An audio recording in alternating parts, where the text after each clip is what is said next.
feeling so lost. And now they know now, we never slow down. I never thought now, these girls they come around. Don't love these hoes now, she love me for my sound. I'm posted in the clouds, I'm never coming down. Don't love these hoes now, I never thought now. I saw it on your face, you calling me the one. You said I never changed, but now that shit is done. We vibing to the beat, your girl she next to me, no place she'd rather be. It's kinda hard to see, and now they know me. She called me on the phone, she say she lonely, she won't leave me alone. She step up in the booth, ain't fucking with you. You did that shit in 3, I did that shit in 2. So in love with you. Now you see my vision, saw it for the way, out at midnight drifting. I never thought now, these girls they come around. Don't love these hoes now, she love me for my sound. I'm posted in the clouds, I'm never coming down. Don't love these hoes now, I never thought now. I saw it on your face, you calling me the one. You said I never changed, but now that shit is done. We vibing to the beat, your girl she next to me, no place she'd rather be. It's kinda hard to see, and now they know me. She called me on the phone, she say she lonely, she won't leave me alone. She step up in the booth, ain't fucking with you. You did that shit in 3, I did that shit in 2. So in love with you. Now you see my vision, saw it for the way, out at midnight drifting. I never thought now, these girls they come around. Don't love these hoes now, she love me for my sound. I'm posted in the clouds, I'm never coming down. Don't love these hoes now, I never thought now. I saw it on your face, you calling me the one. You said I never changed, but now that shit is done. We vibing to the beat, your girl she next to me, no. Yes, guys, welcome back to the channel. It's Monday. That means Arsenal All Out is back. And yeah, unfortunately, for the time being, it's just me and Thom tonight. Dom should be joining in about 15 minutes. I do not know where Josh is. 80's not available because... Well... I might have to go join Luca's live stream if you're going to treat me like that. Yeah, like, listen, we are so short on guests tonight, it's unbelievable. 80's not available, unfortunately, because obviously he's still stuck in his train station facility, so I'm kidding. I don't know whether Tony's going to be coming on. He didn't really get back to me, so I just sent him the link anyway, and hopefully he does end up coming on, but I highly doubt it. Seb's not available either. So at the moment, we're just starting to show off with, you know, me and Thom. So how's it going, bro? You good? Oh, yeah, I'm doing fine, thank you. I've had a great day today. I haven't actually been out the gaff, but most great days, you know, you don't leave the house. So, yeah, can't complain, really. It's going well, and yeah, I'm looking forward to this one. Yeah, make sure you are sub to Thom if you haven't already. Of course, his handle will be in the description. But yeah, we might as well get started, shall we? We'll kick off with obviously the Bournemouth game at the weekend. We won't bother dissecting the Villa game because obviously that was Tuesday, wasn't it? Wednesday. So yeah, we might as well just review the Bournemouth game, which again wasn't pretty away from home, but we still got the 3 points and we scored 3 goals, and that is a massive 3 points. Obviously, it was a fantastic weekend for us as Arsenal fans. You know, 6 points clear. Man City dropping points in the last minute. Liverpool dropping points in the last minute. Man United dropping points. So overall, it's been a great weekend. But what do you make of the game overall, Thom? And obviously the standout players in it. Well, I think first and foremost, it's been a great week for Arsenal. Yeah. Tom Guard's back. Yeah, I think it's been a great week for Arsenal. You know, we've won both of our games. The rest of the top six have drawn their games, other than Aston Villa, who we obviously beat. So yeah, I think we can't complain really. City dropping points, Villa obviously dropping points. And as for the Bournemouth game, as you said, it wasn't a pretty win away from home, but you're going to get away games that are like that. I think we've seen that in the past with title-winning sides. You know, they're not always going to find every away game particularly easy, especially in the Premier League. And yeah, I think I summarised it quite well, if I say so myself, in another stream. I genuinely thought that Odegaard was a little bit disappointing, but at the end of the day, he was in the moments that won us the game. On paper, Declan Rice won us the game, and I think on the eye, he was the best player on the pitch. Gyökeres, I'll give credit to him. His role in the second or third goal, one of the right. The second goal. Was good in the build up to it. On the wings, Madueke looked really positive, whereas Martinelli, yeah, he was a little bit average. I think it's fair to say. He didn't really offer much, to be completely honest, especially when you're looking at Madueke on the other side. And then defensively, Gabriel obviously made the error, but he went and fixed his game up within 5 minutes, so can't really complain there. That really does, show that the mentality of these players. However, I did see one comment on that little thing that I made saying, how does this sort of show a strong mentality when he was celebrating it and it was an equalising goal, mate. And yeah, I thought Saliba. It's a bit difficult. Oh, Josh has gone. As for the goals that we conceded, obviously the first one was just completely uncharacteristic. You don't see Arsenal do that. And then the second goal, I thought it was quite lazy from Arsenal, to be honest with you. I thought we probably should have closed that shot down quicker. It was a great strike. And yeah, that's pretty much it, to be completely honest with you. We were decent. It got the job done. And the teams around us, I think we can all say that we've had a good week because they've all dropped points. Manchester City drawing both their games. 2 times we played before them, 2 times where they haven't been able to chase us down by winning their games. And yeah, it's now 6 points clear. So you can't really complain at the moment. Obviously, we've been in a similar situation, but yeah, I think we got to take each game as it comes, and yeah, just try and get as many wins as we can now. Yeah, I agree. Josh, what's up, man? You took your time, didn't you? Again. Sorry, man. Sorry, bro. I ended my stream early. Just come on here, and then I'm still late. How does that even make sense, people? But were you still eating food, or? Yeah, because I didn't eat all day, so like I ended my stream early, and then we had to do this, of course. So, but yeah, man, we're here. Yeah. By the way, Posh, I sent you the link on X in case you are still in here. Again, as I said, we are running short on guests at the moment, so you're more than welcome to come on if you wish. But I'm sure Luke will Josh, be available after his watch along.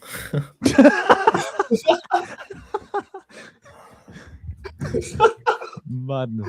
Oh my days. But Josh, what do you make of the game overall, bro? And well, the Bournemouth game we're on about, by the way, not the Villa one, because again, we've already summed that one up, and that was around Tuesday, Wednesday. So we might as well sum up the game at the weekend. 3-2.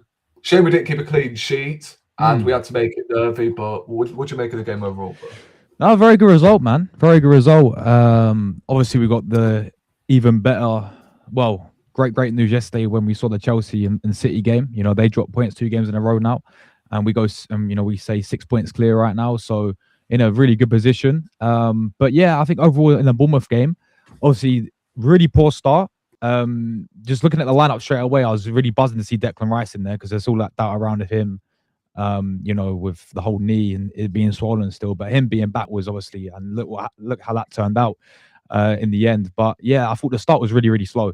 And this is not the first time we've seen this season in terms of starting these games off a bit slow. Even though we beat Villa 4-1, and I get the whole result matters, and it don't really matter because we done them 4-1. The start was quite slow in that Villa game, in that first half, and it's kind of been like that. Maybe other than the Brighton game where we actually proper from minute one actually went at them. So obviously then that mistake happens from Gabriel, but he made up for it, man. Like he always does. How many times have we seen this when he very rare now does make a mistake? When he does, this guy makes up for it.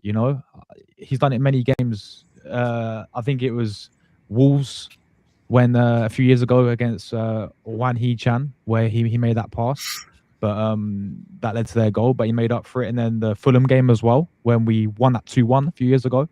Again, he made that mistake and then he made up for it, didn't he? So he did the same again. And yeah, obviously, even though when we got the equaliser, that first half was quite poor from us. I thought Bournemouth gave us a really good game in that first half, and whatever he said to him at second half, it worked, and it's been a common theme like second half FC recently. But same thing we did against Villa. Really, we came out there a lot more positive, and Declan Rice happened, man. Declan Rice happened. I don't know if we talk about him separately, but for me, I'll quickly say this about him. I think he is up there with one of the best midfielders in his position in world football. Forget about the Premier League, but in world football for me. The only one I put above him right now is probably Pedri from Barcelona. And then potentially one of the PSG midfielders. But I'm telling you, maybe Vitinha. But after that, there's certainly a debate for him to at least be top 3. He's absolutely phenomenal, this guy, man. Everything about this guy. For me, we had the conversation about it last podcast. He should be our captain. He should be our captain for me. Like, this guy, absolutely superb, man. Absolutely superb. And, he got some 2 goals. And then, I don't know about you, but I was thinking at 3-1, that's the game pretty much killed off, We had 20 minutes left, and I'm thinking, there's a third goal. We killed it off. Maybe go for one more. Make a few subs, which he did. We brought on them Trossard, Saka, and all of that. But then we have to concede that goal, man. And it was a good finish from that Bournemouth player. But then it's another sort of nervy ending towards the end. And it's not the first time we've had these games this season where 15 minutes ago, 10 minutes ago, we've had these nervy endings. We're always hanging on, which is a thing that obviously we need to try and cut that out, I think. But at the same time, I don't really think they offered too much at all when they got that second goal. I think it came out that they only had like a one shot after that. And I know what they'll say about when the referee blew the whistle, like right towards the end, in that dangerous position. But either way, I don't think they offered too much. I think we defended really well in the end. And overall, it's a very, very good result coming out of there. And obviously seeing Man City get the win. Seeing Man City drop points, is good. 6 points clear, but at the same time, we've still got a lot of football to play. We're still in January, still half of the seasons to go, and we've still got to go at the Etihad and play them as well. So it's been good, man. It's looking good so far. Let's keep focusing on ourselves. Let's keep getting these wins, and let's keep doing our thing, and then we'll see what happens with City as well. Yeah, it seems like AT is giving you a bit of meat in the chat. Pause, but Wow, what's he saying? Oh, we're taking over. Yo, Push, welcome to the stream, man. Hello, good to see you both. It's good to see Rory as well, but he's disappeared. It was good. No, I'm doing good. It's been a while since I've been on stream, so it's good to come back. Hope you're having a happy New Year as well. Yeah, you too, man. How's your Christmas? It was very good. It was very good. Hope yours was good as well. Yeah, man. While we wait for Rory, I can give you my thoughts on the game. So obviously we didn't start off well. It was completely uncharacteristic of Gabriel to make a mistake like that. But the thing is, when you make a mistake like that, it's important to see how you respond to it, how you react. Oh, What the Hello. fuck happened there? What the hell? Bro, what the hell, man? I Hi, literally Jack. do not know. Hold on a minute. No, don't tell me it fucking ended. Oh my god. Wait, has it ended? No, it hasn't. No, No, Oh it's still my live. I god. can see the I was camera. about We're to. still live. Oh. What's going on with my camera as well? Why am I like? Bro, why are we oh like my- this now? I was about to click the fucking comment. Oh my god. Wait, where's the? There we are. There we Right, go. I There we think it's go. also. Why am I now bloody? What's going on? Hold This on is a minute. mad, bro. Okay. Wait, what platform is he using? Streamlabs, mate. Streamlabs. Nah, out. Talk Studio, bro. Oh, sorry. Talk Studio. Right, Studio out. I apologize, guys. I do not know what happened there. It just kicked me out. But yeah, as I was saying, right, Josh, I think AT gave you a better summon in the live chat. Was it something like Declan Rice, captain, let it go, or something? Jesus Christ! No. I can't even. Where's the comment? You can't even see it. I saw it pop up. Yeah, I was gonna click it, and then it just bloody kicked me off. Yeah. Perfect timing. Now it looks like Tom's hosting the show. Bloody hell. Guys, subscribe to the 14th. Yeah, this. Yeah, let it go. Nah, for me, listen, I said this last podcast. The manager won't change the captain. It's gonna be Odegaard. But just I'm giving my opinion on Declan Rice, why he should be captain. I think for me, when I look at captains, I look at, especially for Arsenal, I look at leaders like Patrick Vieira, Tony Adams. Oh, I'm Why? back. Tom, I didn't do that. But yeah. What's going on? What is going on? This is mad today. But yeah, when I look at captains, I look at Tony Adams and Patrick Vieira, captains that are literally going to grab a game by a scruff of neck. They're going to flip in, get in the changing rooms, yeah, and actually say how it is. If a player ain't performing well, a player will be scared to flip in, look at me in the eye, and that's what I see in Declan Rice. Once again against Bournemouth, this guy's leading everywhere. You know, like it's not even a diss at Odegaard because he's captain for his country and all that stuff. I get all of that, but for me, my point is, it's just an opinion. Like I think Rice should be our captain, but I also did say Ante ain't gonna change it. But I think when you was gone, Rory, Posh, we was talking to Posh about the game, and we cut him off a little bit. So we were just stalling. It's fine. Wait, did you like review the game, Posh, or like were you just talking? I was whilst I was waiting for you to come back. I was just giving my thoughts on the game. Yeah. I said when it came to the mistake Gabriel made, I said it's important to see how a player responds to a mistake like that, and he did that very well with the equaliser, and it was a nice finish. The ball went to him, slotted it in the back of the net, and 1-1. We'll get to Gyökeres in a minute with that comment because I actually believe when he came off we looked worse, but we'll get to that. We'll get to that soon.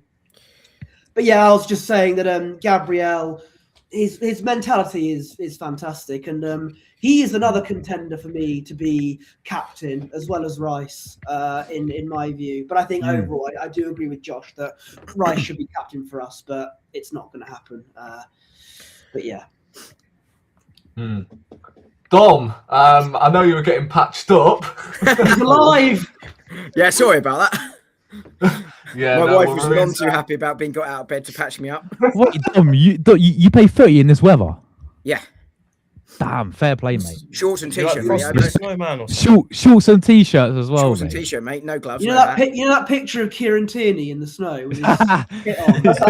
I'm like Tom Sean Tierney. Dyche. Did you win, Dom? No, lost 1-0.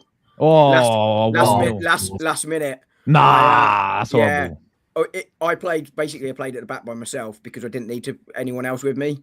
Like we were that dominant. My average position must have been in their half as a centre back, and we lost 1-0. Oh, Worse, that's a I nightmare. made an absolute stonking challenge to win the ball. It's bounced off it's bounced off the floor over our goalkeeper's head, and their strikers tapped it in. And just like, Oh, you've got to be mate. kidding me! I think the tackle's hit them, hit someone, and bounced over the keeper's head, and just like, really, that's how you scored. Yeah. You know, it's what it is. It is what it is. It was good fun. That's the main thing. But Yeah, so we just reviewed obviously the Bournemouth game at the weekend. You know, 3-2. I mean, you were texting me throughout that. was I? Yeah, I was drinking. Well done, me. Oh my days! To be fair, I was ecstatic as well. In all fairness, when Enzo Fernandez, especially when it was all scrappy, and it's one of them moments where time just stood still. But yeah, what do you make of the game? A bit like those Liverpool fans watching Harrison Reed score. Yeah, but what do you think of the game overall, Don, mate? And, Which one? The Bournemouth game. Bournemouth game. I mean, Yeah, I think the boys have summed it up well. I was listening while I was being patched up. First half, I mean, Josh was talking about this just now. Far too slow, and it has been a consistent theme. As Josh just said, the exception of the Brighton game, I spoke about it before the Brighton game. Maybe I should speak about it before every game. But you know, and I think that is tactical, and I think that's the wrong tactic, which is Arteta likes control, and I think you can't win the league playing 100-mile-an-hour football constantly. But I think you need to start games like that because you can take control of the game. We see City do it. If they get 1 or 2 goals early, and suddenly you can control the game from there, and you can rest that way. I'd much rather go 2-0 up rather than wait till the last 20 minutes and go 2-0 up. And you've got the players on the bench that can, you know, rotate on later in the game if you need them. And I think if you start fast every time, you know, 7-8 times out of 10, you're going to get in the lead and you won't need to worry about it so much. So I think that's definitely there. I mean, that Gabriel goal, it was like when he first signed him, but you know, again, Bertie was just talking about it now, the mentality there. You know, he is a natural leader, him and Rice. You know, for me, I don't really care that Odegaard's captain. I think you need different types of leaders on the pitch, and Rice and Gabriel will lead whether they got the armband or not. So I'm not too worried about that, but you know, they do lead, and I think you need 3 or 4 players in your squad that can lead, you know, whether it's in the same way or not. But, you know, Arsenal, you know, I think they won the game more comfortably than the scoreline suggests. Yeah, second goal, it's a really good hit. If you're going to be picky, we could have got out to it quicker. But, you know, overall, I thought, what a performance from Declan Rice. You know, we made some changes ahead of Liverpool, got the 3 points. You know, they've conceded, what is it, 3 goals all season at home. We've now conceded 6. So I don't think there can be too many complaints overall. I won't go on because I think the boys covered it already, but good 3 points. And even better was that no one else won either. Yeah, I was just going to mention Gabriel as well, because there was a tweet, right, that I replied to the other day, which like really vexed me out, right? I saw something about, can we now confirm that Gabriel is now better than Laurent Koscielny ever was? And I'm like, are you having a fucking laugh? Is that a question? I mean, Laurent Koscielny was a decent defender, right? He was, but he's not on the same level as Gabriel. Like, no way. But like, I saw a tweet. No, I know that wasn't your opinion. The day, and I was like, sorry, like, is this happening now? Is this opinion actually occurring today, where you're saying, can we now confirm Gabriel is better than Koscielny? And I'm like, Laurent Koscielny couldn't and will never lace the boots of Gabriel. So let's not even go there. I think the only thing I'll give Koscielny was obviously trophies to back it up. The goals he scored. Yeah, and also the fact he was rapid. That's it. Everything else, Gabriel has on lock. And I think, in fact, after Gabriel scoring at the weekend, he's got more goals than Koscielny. He's the highest. He's the highest defender now, I think. He's a few goals away, I think. Yeah. But 2 or 3 goals away from eclipsing Koscielny's record. Yeah. Yeah. I was just going to talk on Gyökeres quickly because I think quickly, didn't AT mention it in the chat? Here we go. He said your Yeah. Wi-Fi performance is worse. Yeah, than your Rory's Wi-Fi. Wi-Fi is certainly like Victor Gyökeres's form. Funny. I don't know about you guys, but I thought Gyökeres actually played well against Bournemouth, and he played well against Villa. Obviously, it was his hold-up play against Villa that got us the corner. And I get we need him to score goals, but considering he's not had enough chances in front of goal and the fact we're not playing to his strengths still, as long as he's contributing, I don't care, basically. But we'll go to Thom first. Obviously, you mentioned Gyökeres briefly in your summary, in your brief summary, should I say? But I just think, are fans being a bit too harsh on Gyökeres now? Like, seeing as we are basically every time he's coming off, we look worse. So, what do you make of that? I don't think that's the case every single time this season that he's come off that we've looked worse. I do think we look worse the other day though, because I thought Jesus was relatively poor. Same with Trossard, to be honest, when they came on. I didn't really think they had much influence on the game. But interestingly on Gyökeres, actually, I don't know if any of you have read Declan Rice's quotes from after the game on Victor Gyökeres. But he said it's tough for him because he's got two defenders on him all game, every game. At the minute, Premier League defenders want to be able to stop Victor Gyökeres because he's one of the best strikers in the world. Trust me, he's doing incredibly well for us, and we wouldn't be where we are without him. So he's clearly getting praise from his teammates. You know, they clearly back it. So I do think with that being the case, eventually he will start scoring goals, which is, you know, what we brought him in for, to be honest. But yeah, I mean, I do think it is time that he got back on the score sheet. He played well against Bournemouth. I didn't think he was anything exceptional, but you know, he did his part for the goal. And yeah, I genuinely thought, albeit we look poorer, but that's not on Gyökeres. I think that's more on Jesus not really having an impact, to be honest with you. But yeah. Yeah, what do you make of that, Josh? Because again, as I said, I think we do look significantly worse. When he does come off and he's gone. We'll go to Boss. That's what he thinks. Do you know what it is? Thinks of that, Rory? I was eating sweets, man. I was eating sweets. You came to me. I was like, "Oh, I've got two in my mouth. I can't talk, but I've got two in my mouth." So, hold on. On Gyökeres. Yeah. I'm on these ones today. The sports mix. Oh.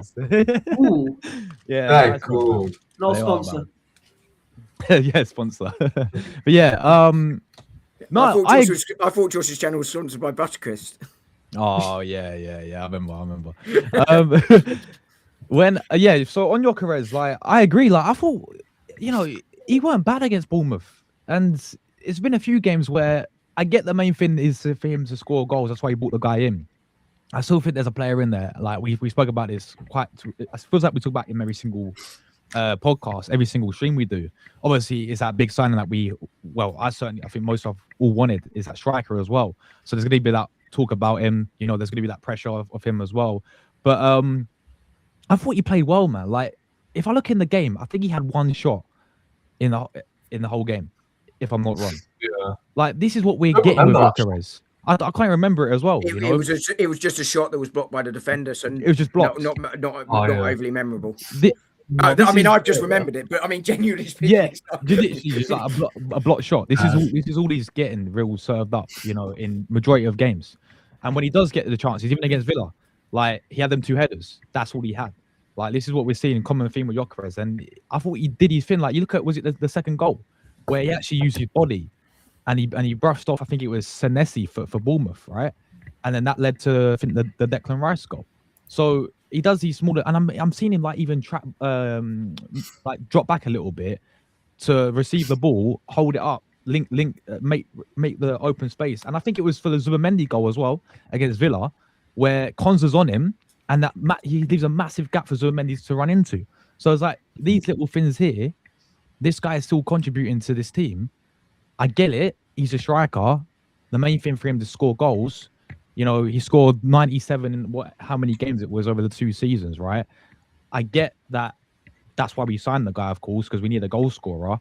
But at the same time, I do think that he's becoming at times a bit of a scapegoat from a few fans, in my opinion. I feel like they look into him and they don't look at his overall what else he brings to the team. I get it's all to do with the goals, but there's still some good signs there where he is trying to play what Arteta wants. You know, we're seeing him try and link up play. We're seeing him try and track back and hold the ball up.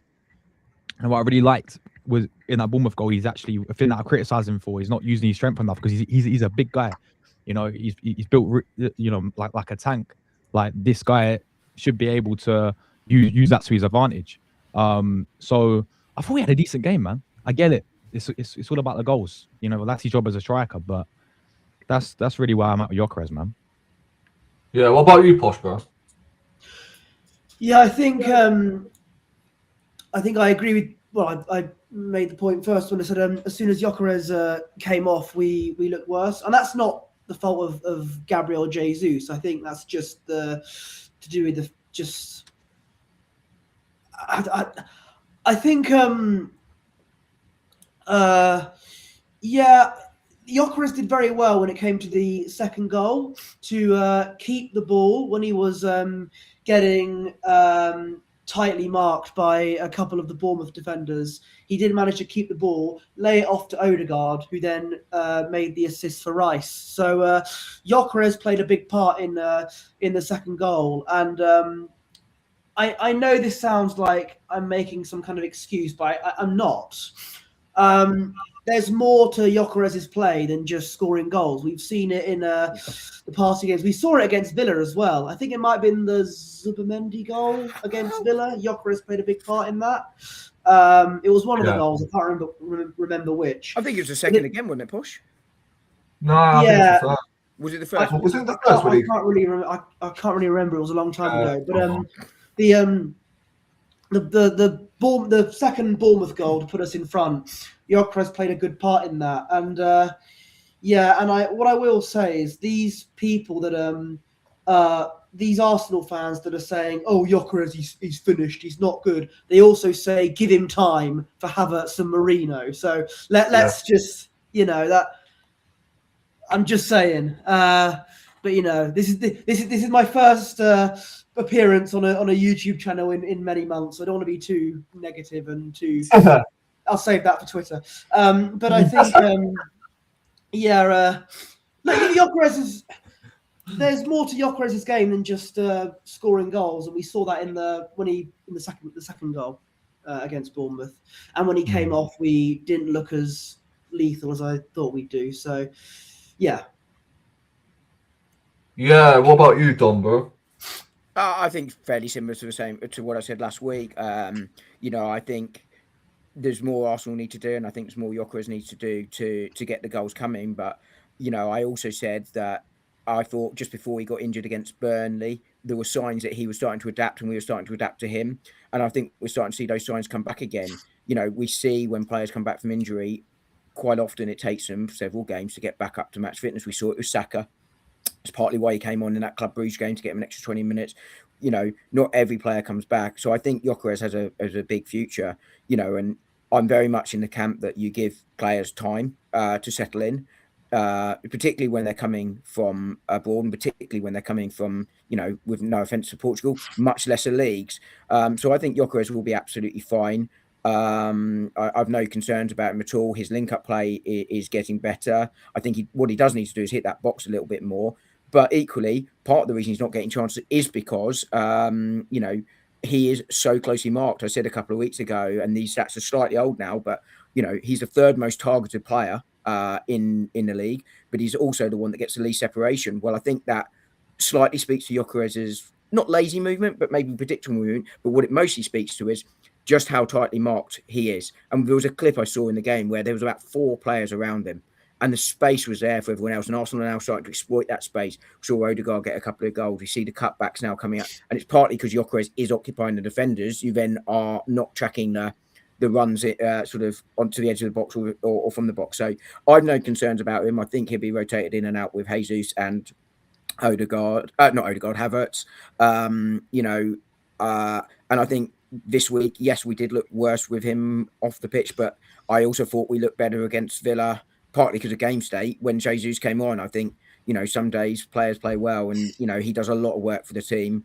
And we saw Moreno and Havertz, as I say, took them 6 months to settle in. Arguably it took Declan Rice to see the best out of him. It took 6 months. Sometimes it does. So I'm not concerned about him. I think he will probably finish the season with something like 15 goals in all competitions. We were probably looking for 15 to 20 with 15 league goals, maybe. That's kind of what I thought he would be. I don't think he's going to hit those numbers in the league, which will obviously be a disappointment. But I think that doesn't mean he's not going to be a successful signing. It doesn't mean he won't score more next season. So I'm not concerned. I'm really not. Yeah, what I am pleased about is that Salah's Egypt got through, so he's not playing us on Thursday. Oh yeah, true. Yeah, true. I don't think he would have been played anyway. I think the game would have been a little bit too soon for him, right? I'd have thought so, but it depends. If Ekitike doesn't recover, then maybe they rush him back in. Yeah, I know it's a different position, but I'd rather have Salah playing up front than Gakpo if I was Liverpool. That said, Gakpo will go and score a brace now. You watch. Be careful with those things, Dom. Yeah, to be fair, he did score at the weekend, didn't he? He did. So he did. I'm not getting any eyebrows on it. I think there was a question in the chat as well from AT. Yeah. Do you think Zubimendi needs a rest? He looked absolutely knackered, especially in the first half. Now, I don't know about you, but I swear this guy actually splits opinions amongst the fan base, because there's been sections saying that he's not really lived up to. Has there really been any expectation with Zubimendi? I actually don't know. Yeah, I had someone in my chat earlier say that Zubimendi isn't really doing it for me. I was like, really? I think it took him. Right. Yeah, I think it took he's been him a decent. while. But all right, Yeah, it took him a little while, like, for me to sort of like go, yeah, he's a good little player, but I think he's had good game. I think he's had really good games, but I also think it's a bit of both. I feel like the criticism that he's getting, I don't understand it, because I don't think I've not seen really a bad game. Well, he's had a few iffy moments, but I feel like he's been very consistent in the recent type of game as well. I think he's really stepped up his form. So I think that's like a bit harsh. But then on the flip side of that, I've seen people saying he's been our best player this season. Maybe that's a bit over the top. You could argue he's probably been our best signing. Best signing, yeah. I agree with the best signing, but That's overall Kepa. best player. Yeah, we got Kepa. Overall best player, I don't think about that. So I think that's a bit over the top. But I think he's been a very, as you probably say, put it right, probably our best signing out of all of them. I think probably the biggest compliment. Yeah, the biggest compliment you can take from Zubimendi is the fact he's probably got the best out of Declan Rice this season. That's probably the only thing you could say. I just think my issue with Zubimendi is the fact away from home, like at home, I think, listen, I don't have any problems with him. I think, listen, in these sort of games where we're going to have a lot of the ball, fair enough. But away from home in these big games is when I question whether he has the physical capacity. I don't think I asked Thom about that one. Would you say Zubimendi's been, well, I wouldn't say success, but do you think he's been as good as you expected him to be, or I think he's been has pretty he much what I thought he overexceeded would for be. you? I think he's been around where I'd expect him to be. Yeah. I think, yes, physically, I don't think he's been horrific, but he's never going to be a physical monster. His game is more reading the ball, breaking up possession that way rather than dominating. But I think I don't have it to hand, but I think his dual success rate is fairly consistent and still fairly good. I think what he does do is knit the play really well. We look quicker. I think I don't think there's a surprise with Odegaard starting to return to form after injury. That has a lot to do with Zubimendi. I think those two things are linked, and it's not a surprise because he moves the ball quicker. I think, as you say, it allows us to dovetail with Declan Rice much quicker. because you can have either of them go. I mean, Rice predominantly goes, but Zubimendi can go in a way Partey couldn't last year. I think the big thing about him is just still that adaptation period a little bit to the pace. I think he still gets caught out by the high pressing game at times. I think that will come as he gets used to the Premier League a bit more. And that's where the criticism comes. If you look, he gave the ball away a lot in that first half, in particular against Bournemouth. But I think he also won the ball back more times than any other player this season in the league, something like that. So you kind of saw the two sides in there. And I just think it's, again, that He adaptation. was better in the second half, though. Yeah. I think so too. I think his load work, on the question of whether he's tired or not, I mean, he's got to play against Liverpool and then rest against Portsmouth. I think had Declan Rice, I think we spoke about it against Club Brugge. He played all 90 minutes against Club Brugge, and I think had Declan Rice not been ill, and then we'd have seen them rotate between those games a little bit more. But I think because Rice got ill, I think that allowed him to not get the rest that we were hoping for. I think I would have liked to have seen Nolgaard come on, both on Saturday. It was Saturday, and in that game. But his workload is also being managed in training. We've heard him miss training a couple of times just to manage his workload. I think get him through Liverpool and then give him a rest. But I don't have concerns about him not being able to play against Liverpool. In terms of because he needs a rest, certainly not resting for that one, but after that, maybe. But I didn't think he looked tired. I just think it was the pace of the game was catching him out because he takes that touch and looks to move it. But Bournemouth he was the trigger point for their press. When that ball got there, they were pressing, but they were waiting for the ball to get there. And it wasn't waiting for him to get the ball. So as the ball's played into him, that's where their press was triggered. And I think that's why he looked like he was struggling more because he was being targeted on that press. So I'm not concerned. I think he's been really good signing. Not our best player this season. I think that's probably Rice, Timber, Gabriel, had he not been injured, they're all above him. But what seasons they're having. But I think, he's been as good as I would have hoped him for. And I think he's made a big difference. What about you, Posh? Again, Zubimendi, nothing. I think the only time I thought he did something like spectacular was the game against Nottingham Forest, where he scored 2 goals. One was an absolute thunderbolt, and he scored another goal as well. So, but no, he's done what he needs to do, really. Not apart from the Forest game, nothing outright spectacular, but nothing to be mad about. So I've got no complaints with Zubimendi, really. I think he will he will play against Liverpool, and I reckon that he'll be rested against Portsmouth in the FA Cup. So yeah, look, I'm all right with Zubimendi. I think he's done all right. He's not born into the flashy stuff, though, is he, Posh? And that to your point, so you wouldn't expect him to. By the way, there's breaking news from Manchester. Oggs is coming. He's coming. I mean, mate, what is that? No way. No, he's shown interest in taking the job. Oh my days. Okay, so he's not confirmed. Absolutely not confirmed. Yeah, I was gonna say. If they do that, just give it to Darren Fletcher if you're going to have a case. To be fair, has Ole Gunnar Solskjaer ever lost to Man City away from home? No, I don't think he has. So if he's in this week, then maybe we just have him get a result. Although we all knew what interim Ole Gunnar Solskjaer was like. He was unbeatable. So he was. Let's just be. Yeah, it was only up until we played them. Oh, it was only up until he got the job he started performing badly. Yeah. Did he win anything at Man United? No, he didn't. No. He got to a European final and got knocked out by Emery, didn't he? Yeah, he did. I was going to ask as well, like, do you guys think Zubimendi's been an upgrade on 5? Name redacted. This season? Yeah, 100%. Yeah. I think the He's got midfield less physicality, I think. Yes. But more technically gifted. Yeah. I'd say. Spot on. Josh is having a long hard think about this. Nah, because obviously, like, 50-50, the Thomas Partey, the footballer, it's hard to say because what's all going on with him, right? But as a footballer, I rated him very highly for us. Yeah, when he stayed fully fit last season, I thought he was absolutely top class. So I was a big fan of him, obviously, as a footballer for Arsenal last season. But, I feel like we don't miss him now Zubi's here.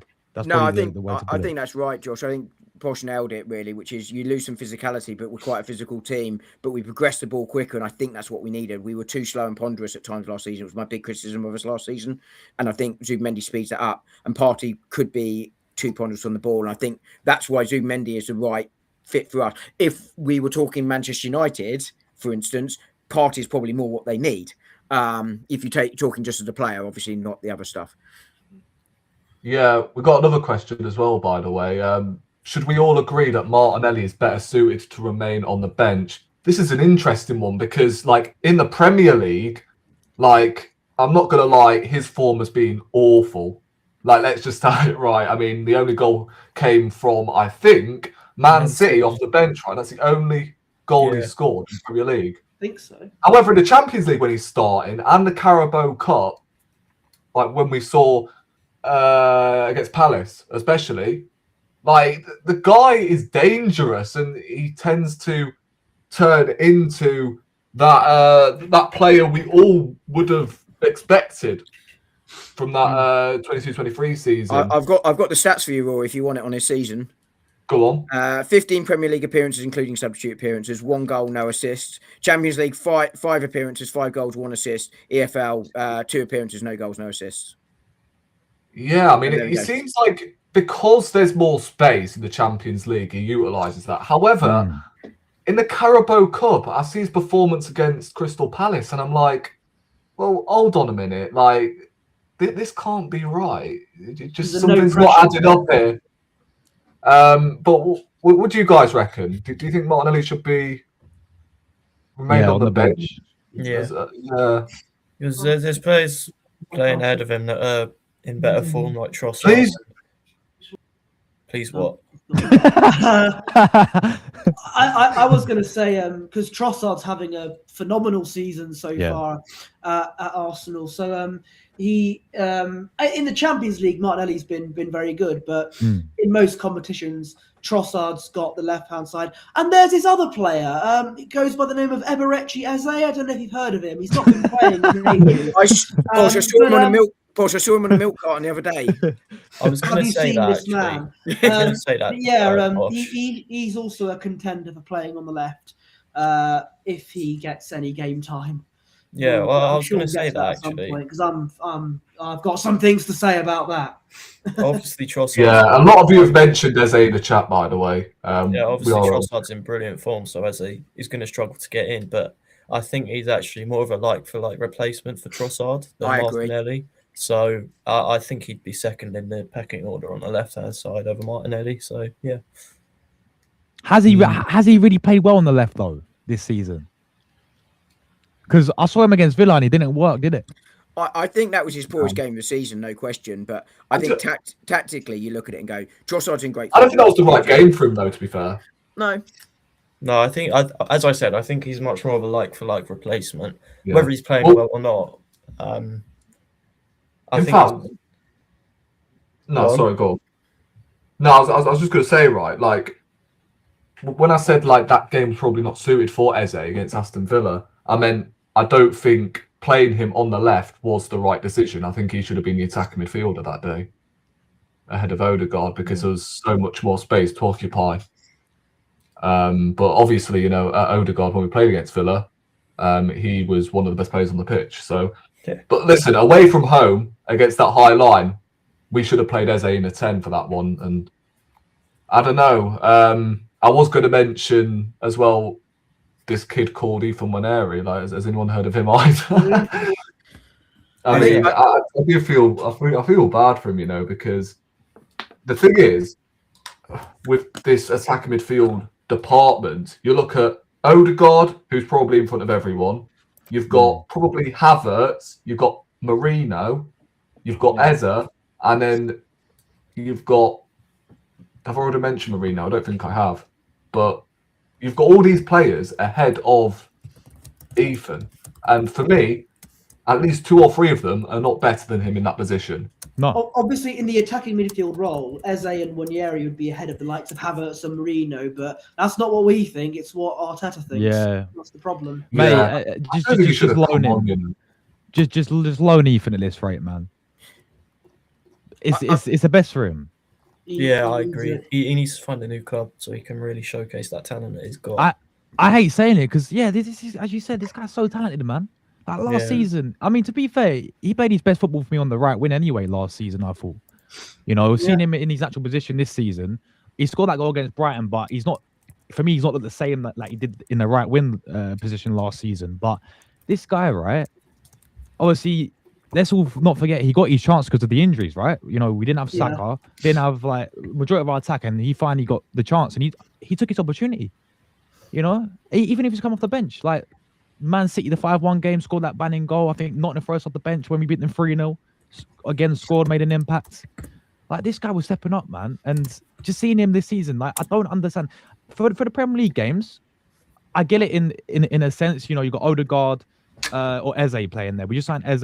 We want to play him there, yeah. And for these Premier League games, we're in a title race. I get that, but it's got to a stage where he didn't even play a game against Crystal Palace in the Carabao Cup. He didn't even play. Well, he came off the bench against Club Brugge when he rotated the team and played Norgard centre back. Why didn't Ethan Wanyeri start that game? And now it's got to a stage where this guy's not even getting in the squad anymore. That's 2 games now. He's not even not even getting on the bench. And if he is on the bench, he's getting 10 minutes. I look at it. Sorry, go on, Thom. No, go on. Sorry, I thought you finished. Apologies. No, I was literally just saying, like, I look here and I just think, I think Alone will be best for him if he went to ideally a Premier League club like Everton, for example. With their, I mean, you look at what Moyes done with a player like Jack Grealish and a player like Enjoy. I think he can really thrive there.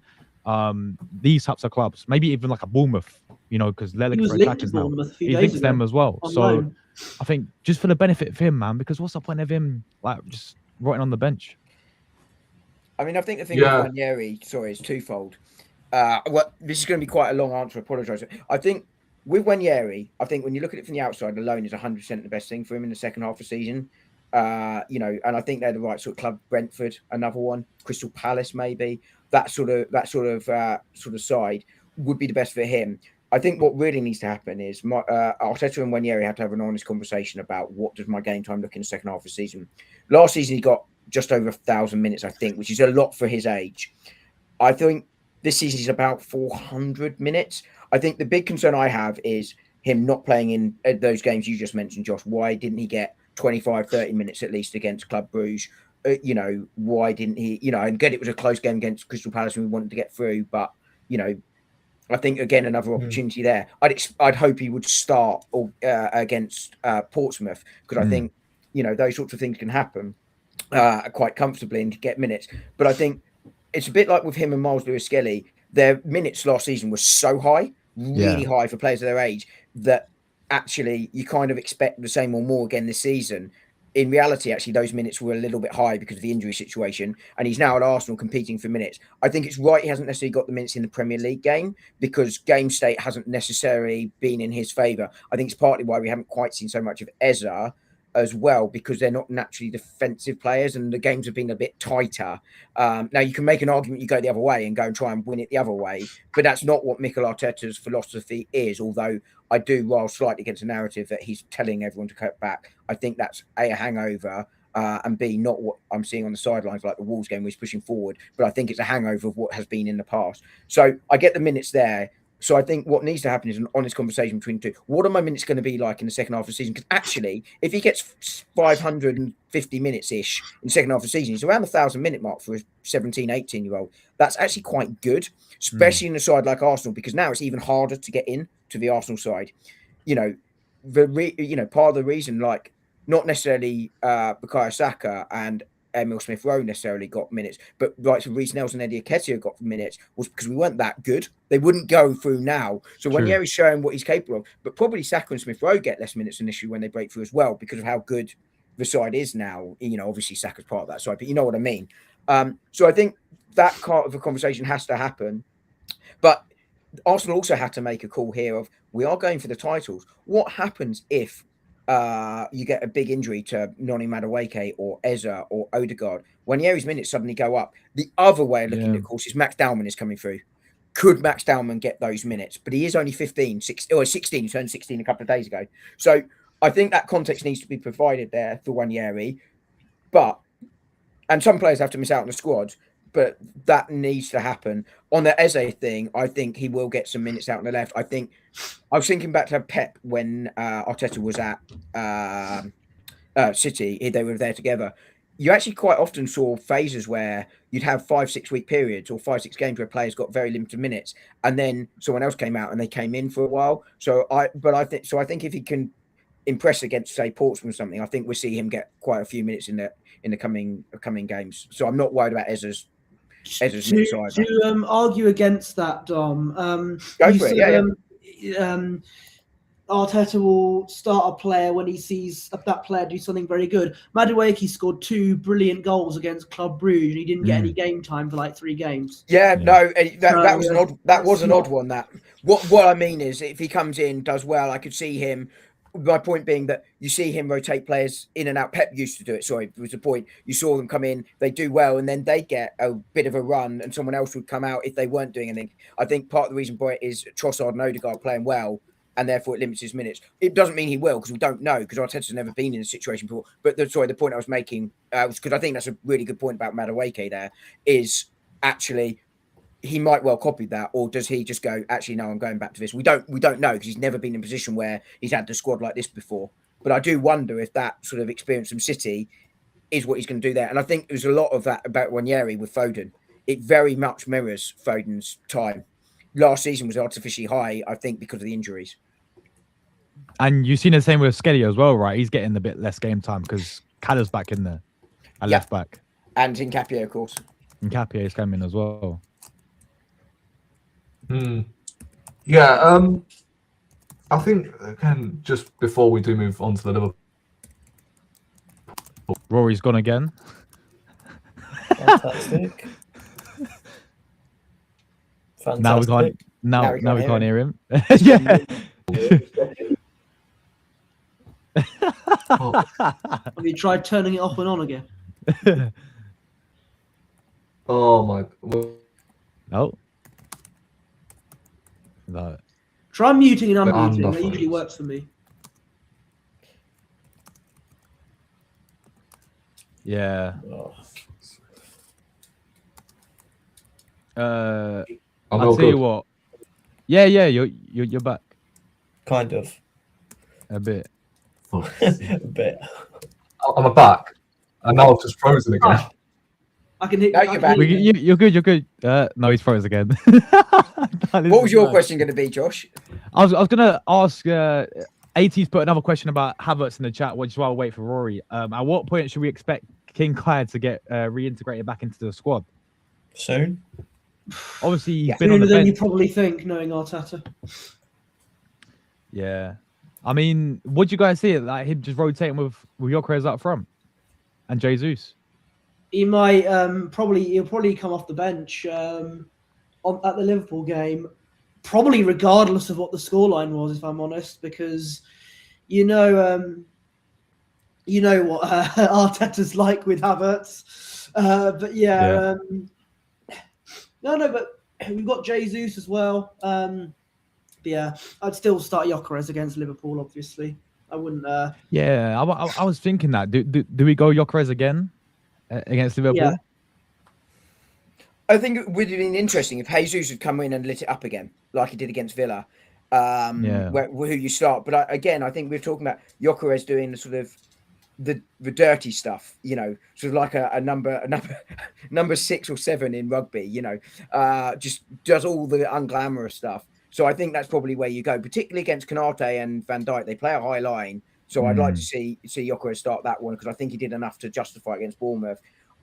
What's interesting with Havertz, and there's only been a 2-game sample size since he came back, is he's exactly mirroring Jesus. On the bench, didn't play, travels with squad, doesn't make squad. Yeah. That's exactly what Jesus did. I think the second one for him was home, but he was at the hotel. So I think he'd be back on the bench, and I wonder whether he gets 10, 15 minutes. But he's coming back for Liverpool, which is a bigger game than one Jesus was on his third game for. And I think if that game is tight, you 100% do not bring Havertz on. You go for Jesus, because it's going to be a hard, fast, physical game.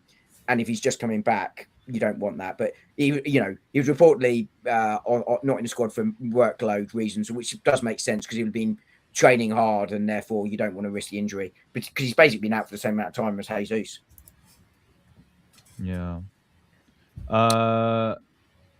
Another question from AT. With Kala injured and I can't even say his name. Nkapie, meaning the left back. Yeah, there we go. The left back slot. Is there any hope for MLS to get consistent game time this season?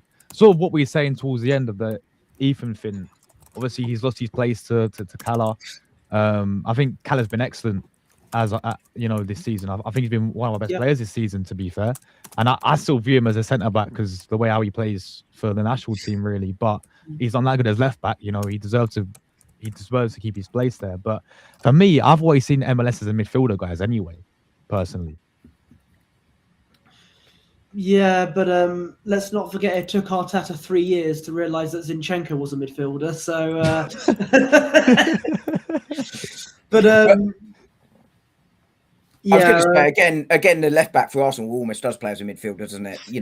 This season we've seen it slightly more adapt to the more traditional left winger with Calafiori and Nkapie, but previously that left back has almost stepped into midfield, which is why I think we've seen a midfielder there. I think under Arteta, Miles Lewis-Skelly, unless we go to the Calafiori model permanently, is going to be a left back. But as I say, it's more a midfielder. I think a new manager comes in. I think Miles Lewis-Skelly will move to midfield. But again, like I was saying with Wanyeri, I'm not too concerned about his minutes this season. And Calafiori's been playing brilliantly. I think we'll see MLS against Portsmouth. Depends on the status of Calafiori's injury. But even then, I think we'll see Lewis-Skelly against Portsmouth. Yeah, be interesting to see what the lineup is for that game. Calafiori apparently out for another week, maybe 2. Arsenal haven't confirmed that, refusing to confirm it. Yeah. That game I expect full rotation. Like, don't get it twisted. I want us to win, but I do want to see rotation as well. I want to win. Of course, go for this FA Cup, man. Go for this FA Cup because this is a amazing trophy anyway. Like, we've won it the most times out of any other English club as well. We're most successful out of it. So go serious in it because we haven't, if we're being real with it. I know since we won it, we've not got past the fourth round. Fourth round, innit? Yeah. Which is unacceptable, really. I know we had some big teams in the third round, but again, we was at the Emirates against Liverpool. We had so many chances in that first half to kill the game off, and we ended up losing that one. Man United, I'm sorry, 10 men to that absolute crap. Like, come on. Havertz missing a shot from 1 yard out. Yeah, and then you can't really look, come on, losing to Nottingham Forest and who's the other one? Was it Southampton in the round 4 under Arteta as well? So it just hasn't been a record since he's won it, but. Rotate, but again, I still think how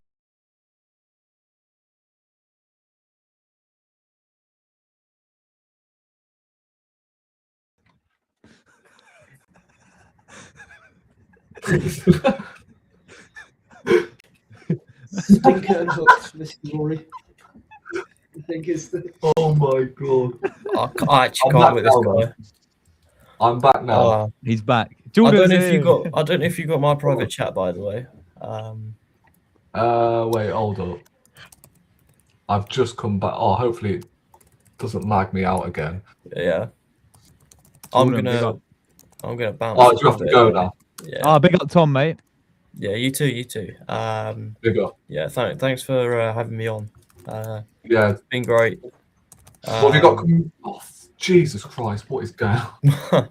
I understood the question. Yeah, so every Monday up until deadline day, we're going to have a transfer stream. Did my first one today, and it actually did quite well. Considering I've got less than 60 subscribers and Luke has got over 9,000, I actually got more viewers than Luke. So we'll take that. We'll take that. And I genuinely got confused by your messages earlier about which one of you was live. I was like, what's going on? Yeah, turns out we were both live. And then, I've got a show planned up this week. I'm trying to get Marty back on the channel, which will be good. Nice catch up with him. And I might do a show on Friday. I'm still a little bit undecided on that, whether I want to rush back from college or not on a Friday. I'll have a think about that. But thanks for having me on, mate. Anytime, bro. We'll probably, I don't know if we'll see you next Monday. Obviously, I'll text you in it. Well, see whether you're it'll depend on Rory's internet. Oh, yeah, true. Yeah. Well, Alright, anyway, in a bit, see you Thom, bro. later. Big up, Thom, mate. Right. Where were we? To be What fair, We're just answering questions that were from we the just chat answering questions in the your chat absence. while we All right. while I was Which waiting. questions did you answer? Oh, Where did you? I think we got through all of them. To be fair, mate. Yeah. Oh, okay. Um, Right. Well, we might as well speak on Liverpool then. Whilst we're at it, we've got a Liverpool fan in the building. Obviously, we don't tend to invite, rival fans on here, but because it is Liverpool this Thursday, we'll ask Jordan. What were you saying going into this game, bro? You confident? No. Not quite. Not really. No, man. You know, man. You guys are elite champions, man. We know you guys don't win the trophy yet, but yeah, man. No doubt after we beat the guy last year at our yard, you guys keep on winning. No doubt. Big up to Andre Burton. No doubt. This guy just make you guys unbelievable, unstoppable. No doubt. Yeah, man. But watching few of you guys game, well, a lot of them, no doubt. But yeah, you guys are top of the standings. Big up to doubt. Big up to you guys. Indeed, beating Bournemouth. I was watching that game on the weekend, no doubt. So yeah, and GG after you guys lost against Una Emery, you guys say, look, we're gonna beat the guys now this time, Una, and I really enjoyed that smashing that Una get indeed. So for me, I'm looking forward to the game on Thursday, man, against the guys, Rory. Yeah. What'd you make of? Well, the game hasn't happened. What am I about? What are your thoughts going into the game, Josh? By the way, into this Liverpool game, because obviously, we should be beating them. Depending on I don't know whether or not they've got Ekatike. Like, if he's not there, then I think we should be dispatching these lot by at least 3 or 4. Yeah. No offense, Jordan. Yeah, sorry, Jordan, but this is the first time I think I've came into a Liverpool game feeling so confident that we're gonna, as you said, dispatch them, because you when they had Klopp, especially, where even at Emirates and both games, it'd be that you'd be very concerned to play them. We know it was it's also Liverpool anyway, but I'd always be, especially the way how we were playing and how they were playing on the Klopp. I was always.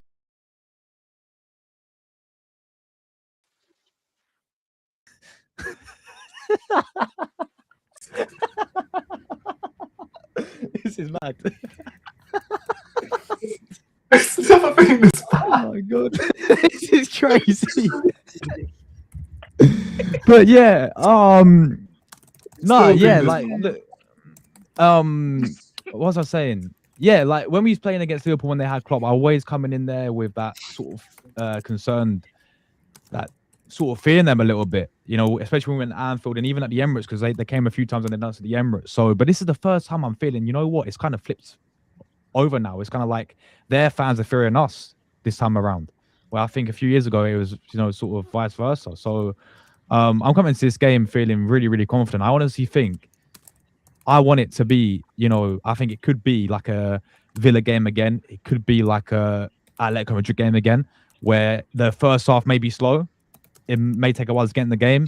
Liverpool may have a game plan to, make it frustrating for Arsenal at the Emirates. But once we get that first goal, it could just click and we could get 2, 3, 4. And I hope we absolutely batter them, or even like a Man City game last season, like score 5 past them. Just get it. Once we get that first goal, get second, third, and fourth, completely kill them off completely. So I think, we know how poor they've been this season. We know they spent a lot of money and it's not clicked for them at all. They've still got some decent players in there that we got to watch out for. I think, as you said, if Ekatike is fit, he's probably been the best out of bad bunch them this season. I have rated that signing for them. But yeah, we got to watch out for him. Obviously, they're gonna have no Salah because he's at AFCON. So I don't know who you're playing on the right, Jordan, because your manager don't trust Chiesa. So I have no idea who you're going to play on the right, and he's gone, so he can't even answer that. but yeah, man. Honestly, I'm feeling so confident. It's a good feeling to have, because as I said, we've had some bad memories against Liverpool, and obviously this season as well. we should at least got something out at Anfield. You know, I feel like we didn't approach the game correctly. I feel like we didn't go for it as much as we could, and then we lost out to that crazy free kick to Dominic Szoboszlai. So we need a bit of revenge from them doing us this season at Anfield. But bro, I'm feeling so confident, man. Like, I think we can go keep this winning form up, score some goals hopefully as well, and yeah, hopefully make it a good night at the Emirates, as it has been all season, really. Yeah. What about you? Well, I can't speak today. Fucking hell, I think my Wi-Fi's drained me as well. What about you, Bertie? Thank you, Thom. Well, I have seen some pessimism from Liverpool fans, not just from what Jordan was saying, regarding their game from their point of view. What I will say is, whenever people have expected a football team to lose by a bigger margin to another team, that usually hasn't resorted to happening. Like, for example, a lot of people thought that Chelsea were going to get battered by Man City, and look what happened there. So it's got to be important to not just automatically think that we're going to beat Liverpool comprehensively, because usually that does not happen. I think it will be tighter than some people think. I think I'll probably go for a 2-1 win to Arsenal. That's my prediction. I think it'll be closer than some people think. But yeah, it'll be, as Dom alluded to, I think it'll be interesting to see what the status is regarding Ekitike, because he's probably been one of their best, if not their best player this season. Still be a huge miss if he's not available. But yeah, we'll see. And of course, no Mo Salah due to AFCON. It's interesting, really, because Liverpool have been about as inconsistent as Rory's internet this season, and I think that's the best one line of the night. So yeah, it'll be interesting to see how they do. Hopefully, we'll get a win, and hopefully, people are right that we will win big. But I think we'll win, but it won't be by a big margin. I think it'll be a narrow 2-1. Thom, what about you? Well, I think the real question, Rory, is where's Calafiori? But I think Posh is right. I think Liverpool have been inconsistent this season, far more than anyone expected, including myself. I said at the start of the season I didn't like their balance, and I still don't think they've got that right this season. I think, from my perspective, if I was Liverpool, I'd be worried about the defence more than the attack. In some ways, I think the attacks looked slightly more balanced in the last few games than the defence, but that's from a very outside perspective, and Jordan should 100% correct me if I'm wrong on that. But I think this will be a close game. If I'm Liverpool right now, the league title's gone. You're playing for the Champions League, and that can do a peculiar thing mentally, I think, when you're playing lesser sides like Fulham. And no disrespect to Fulham, I think it can. I think for them, this is almost like a cup final. And I don't mean that to be hyperbolic about it. I mean, these Liverpool players are going to be right up for it. They're going to want to show what they can do, and they're going to want to show the league that they're not a busted flush. So I think they're going to come absolutely up for this one. I think it is going to be a close game. I do, like Bertie, think Arsenal will win it by a goal. I think the defence, our defence should be able to restrict Liverpool, and with the Liverpool defence, I think we've got Saka or Madueke down that right. I think if Kirkes plays, I think that's a big gamble from a Liverpool perspective. Konate, I think, improving, but is inconsistent at the back. I just think Arsenal's attack, funny enough, which has not necessarily been our key thing this season, against that Liverpool defence, should actually win the game. But I like Posh. I think it's going to be much closer than people think. It's not good. I'm not going to do what that City fan did and say they were going to beat Chelsea 7 or 8. No. That was a ridiculous take, by the way. Yeah, I forgot to ask as well, what would your lineup be, Dom? And your score prediction? Score prediction wise, I think 2-1-2. Lineup wise, I think it'll be unchanged from Bournemouth, with the exception of Saka and Trossard coming back in. I think it would be the same back four, same three in the midfield, Yokeres up front, and then Trossard and Saka back in. Josh? What prediction and lineup? Yeah, lineup. Is there anything you would change?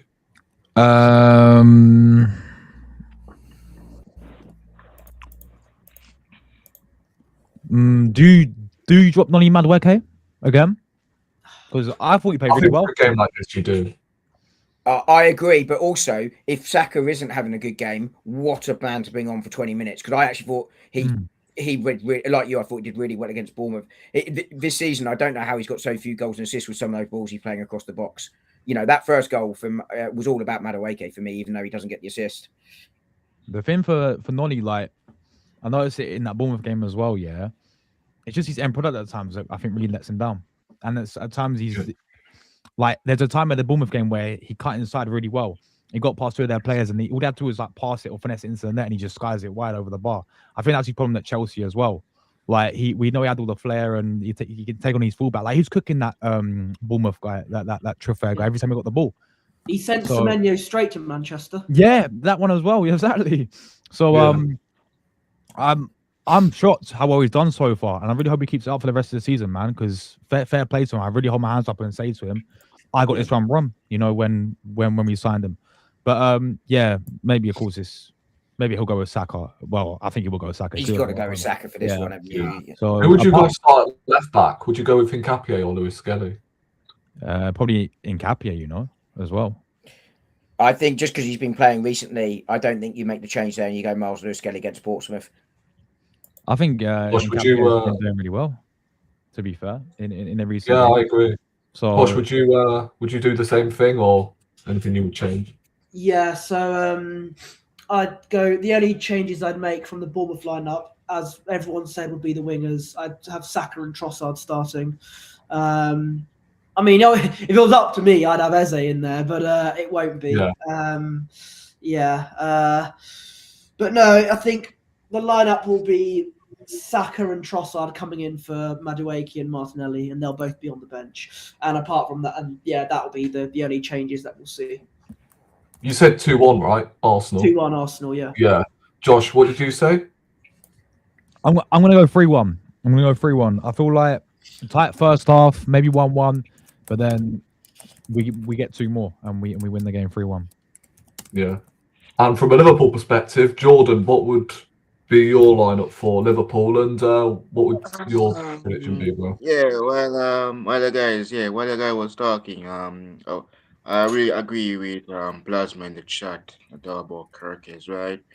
He will be giving cook the start for us, right? Because I don't trust this guy. For me, I think we'll be using lights of Alisson Becker in goal. We know he's our main goalkeeper. Frimpong for me, Konate, I don't really trust this guy because this guy can't see the goals like nothing else. We should have got Mark Gay, but fair enough. Van Dijk, Andy Robertson, midfield. We have McAllister, Ryan, indeed. Over by the left, it's gonna be tricky, right? Because we have decided between Rio or Federico Chiesa. One of those guys, but Gakpo is back for us, no doubt. So yeah, and right, well, Slot knows what he's gonna do because we need to give Fede a game in time because he's leaving. He's gonna go to Juventus, return back to UK. Well, I wish him all the best, and it's gonna be really tricky for us to be up top. He's Ekitike. Well, he has a broken leg, so if Ekitike is back for this game come Thursday, I'll put him up top. But I think he will be, Jordan. I think that it was a precaution against Fulham. I think he'll be back 100% Ekitike. Either that or they're hiding a more serious injury. But I think if that genuinely was true, it was just a reaction, a muscle reaction. I think he'll be 100% back for Thursday. And you take the risk against Arsenal. Yeah. What would your prediction be, Jordan?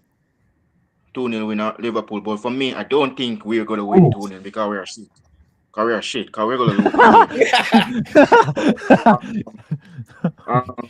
So I don't know. Very awful. We don't win this year. We don't beat Leeds. We didn't beat Fulham, and Harry Wilson always scored against us.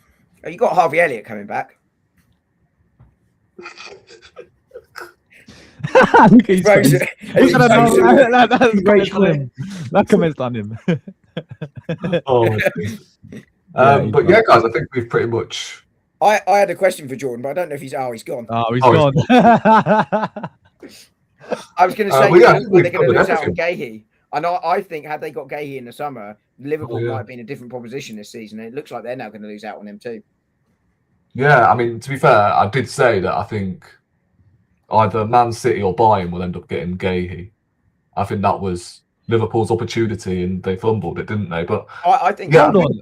Wait, Tom makes a good comment. Has Arteta beat Slot yet? No.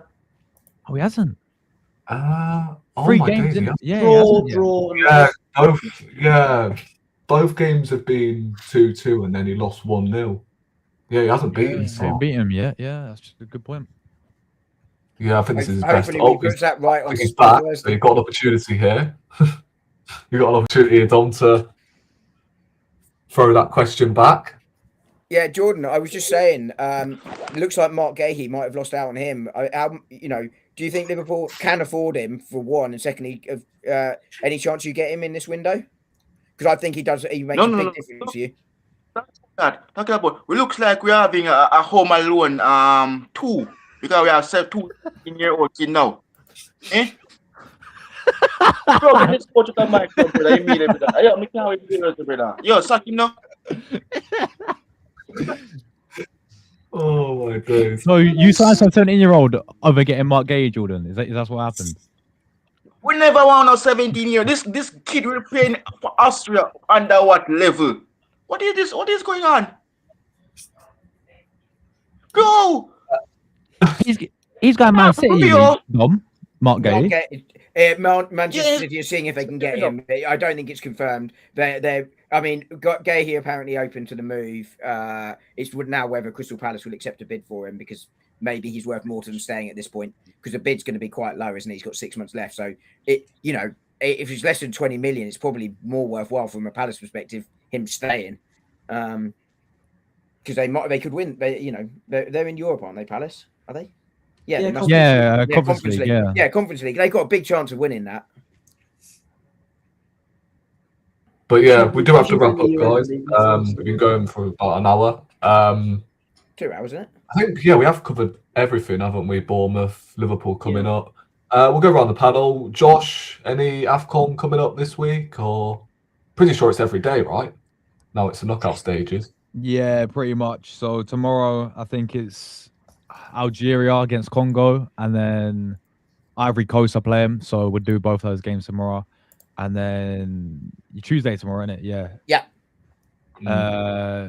Thursday, we're obviously doing Liverpool, all the content around that. And then, what is it, FA Cup on the Sunday? Portsmouth? So we'll do that as well. So. Yeah, it is. And then in between you're doing there, the Napoli game on Arsenal. Wednesday just to keep it going. Who are they playing? Napoli on Wednesday. You've got Hellas Verona. But to be fair, City play as well, don't they? Yes. Against Brighton. So that could be. Yeah, but the Napoli game ends just as the Man City game starts. So Oh, there we go. Keep it going, mate. Keep it going. But thanks for having you on, man, and big up the panel as well. Yeah. Big up the chat. And Porsche, I think this is the first time on channel, right? It was a later call, wasn't it? Yeah, I've been on Josh's channel before, and obviously I've been doing many videos with Dom on Gooner Gathering as well. I don't appear much on YouTube nowadays, but you can find me on X at Posh Bertie. But yeah, when people want me on their channel, then I'm more than happy to come on. So yeah. Yeah, and you come on any time, innit? Whenever you're available, of course. And Dom, any more daily shorts? Yeah, so I had one come out at 9 o'clock, so you can go check that out after this. It's entitled "Where's Calafiori?" No way. In all seriousness, never gets a reply as well to his tweet. It's gone quiet now. But what was I going to say? Yeah, reports coming out about 7 o'clock-ish this evening. Arsenal refusing to confirm it that Calafiori out for another week or two. But still not confirming what the injury is, so we don't know what it is. So I've given away what the short says, but if you could check it out, I'd appreciate it. I have a video out tomorrow on, as always, on 9:01, so that I can put the tweet out when I get to the office, as opposed to trying to do it between trains. So that is coming out tomorrow. I think that's just on how this last weekend has impacted the transfer window. Lots of rumours with Arsenal, like we're going to sign Rodrigo this window. I'm not sure it is. But it sort of discusses why there's a difference in approach between City and Arsenal in this window. And I think it's situation and finances as a sort of spoiler alert for that one. But there's a short out nearly every day. In fact, actually, there's been out every day for over a month. I've been consistent. Yeah, fair play, mate. And It's fine. It'll take 3 minutes. And Jordan, what about you, bro? What have you got coming up this week? Coming up, man. Oh yeah, I'll be doing a pre-recording with Mel for the game between Arsenal and Liverpool later on this evening. I'm gonna do one with Josh after this as well. I did one with Tyrell a preview on his channel, and I'm doing preview on mine as well. Watch along. Me and Josh will be doing, and as well we have a FA Cup coming up as well on Monday, right? That game is gonna sell out. That we're gonna sell out that game again, right? Thank you, What? honest lad. Against Barnsley. Up once more. You're gonna sell You're that playing game. Barnsley, Jordan. Barnsley, if you kick us out, take honest lad with you as well. Thank you very much. Barnsley have done it before. Oh no, was it Bristol City? It was one back in like Barnsley, 2000. I'm sure it was Barnsley. Oh, okay. I think you're right. I think it was Barnsley. Yeah. But now I'm worried. By the way, there's a question for you, Josh, in the chat before we wrap up. I don't know if you've seen it. Yeah, cheers to that, Drew, mate. Yeah, definitely. Thanks for that, man. Big up Drew every single time.